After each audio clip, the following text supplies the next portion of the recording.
নমস্কার দর্শক বন্ধুরা, যেমন নর্মাল ময়দা মাখে লবণ দিয়েছি 4 কাপ ময়দার মধ্যে, দিয়েছি হচ্ছে একটু সানফ্লাওয়ার অয়েল ময়দার জন্য, আর দিয়েছি একটু পাউডার সুগার। এই দিয়ে মেখে রেখেছিলাম, গরম জল দিয়ে মেখেছিলাম, ওটা দেখাতে পারলাম না। আমার বাড়িতে গেস্ট আসবে, তার জন্য এই পরোটা করছি, একটা নতুন পরোটা।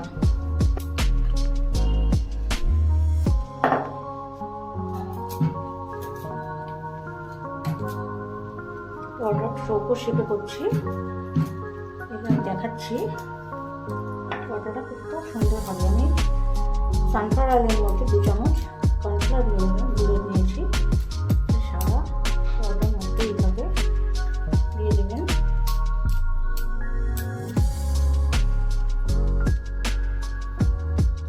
যেহেতু আজকে স্যাটারডে, আমাদের বাড়িতে নিরামিষ হয়, তো গেস্ট আসবে, তাকে নিরামিষ খেতে হবে।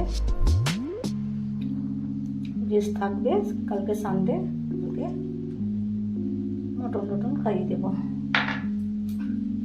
এবার ময়দার গুঁড়ো এইভাবে ছড়িয়ে নেবেন।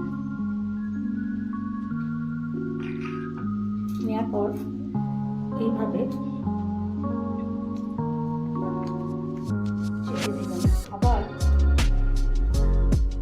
কর্নফ্লাওয়ার রাখতে আপনার বাটার দিয়ে করতে পারেন, বাটার গলিয়ে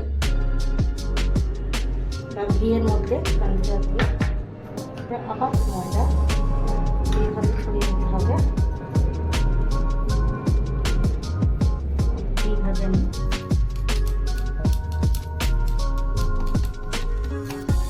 আবার আমি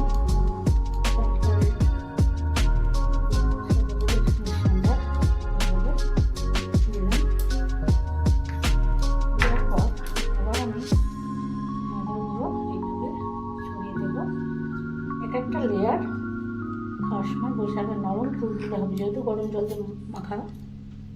এবার আমি এইভাবে এটাকে নেব, চেপে দেব, আর এইভাবে এটাকে নিয়ে চেপে দেব, তাহলে চৌকো শেপ চলে আসবে অনায়াসে। আপনারা চাইলে আবার চৌকো করে আবার একইভাবে করতে পারেন, তাতে অনেকটা লেয়ার হবে। তো আমার ভিডিওটা বড় হয়ে যাবে, দেখাচ্ছি। আমি বাকিগুলো করবো ডবল করে লেয়ার করে।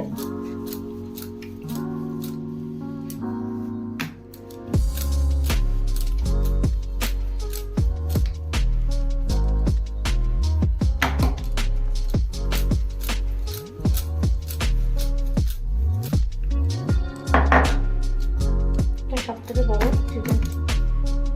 কিচেন জারের মধ্যে করলে সুবিধা হবে।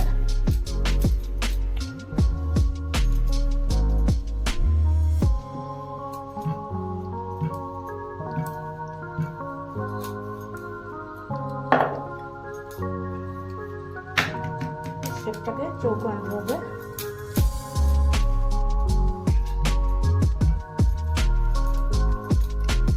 এবার আমি বাকিগুলো ভেজে নেব, আমি দেখাচ্ছি।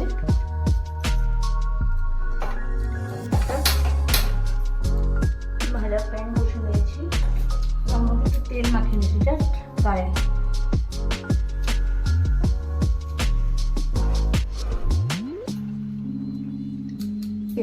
সানফ্লাওয়ার অয়েল আমি এখানে নিলাম। এবার আমি কর্নফ্লাওয়ার 1 চামচ দিয়ে দিলাম। কর্নফ্লাওয়ারটাকে, আপনাদের ঘরে কর্নফ্লাওয়ার না থাকলে ময়দা দিয়ে করতে পারেন। সেখানে টুপিটপে অত অল্প করে তেল দিয়ে দেবেন।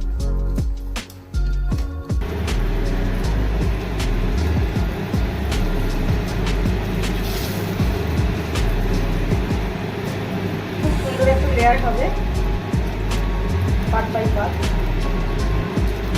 লাচ্ছা পাউডার মতো। দর্শক বন্ধুরা, চলে এলাম, তৈরি হয়ে গেছে। দেখুন কেমন নরম তুলতুলে পরোটা, এক একটা লেয়ার দেখছেন, আরও লেয়ার, এক একটা লেয়ার। সফট হয়েছে আমি দেখাচ্ছি। এরকম সফট হয়েছে পরোটা গেস্টের জন্য করলাম। নিরামিষ ডিম আলুর তরকারি আর গোলাপ জামুন বানিয়েছি, যথেষ্ট।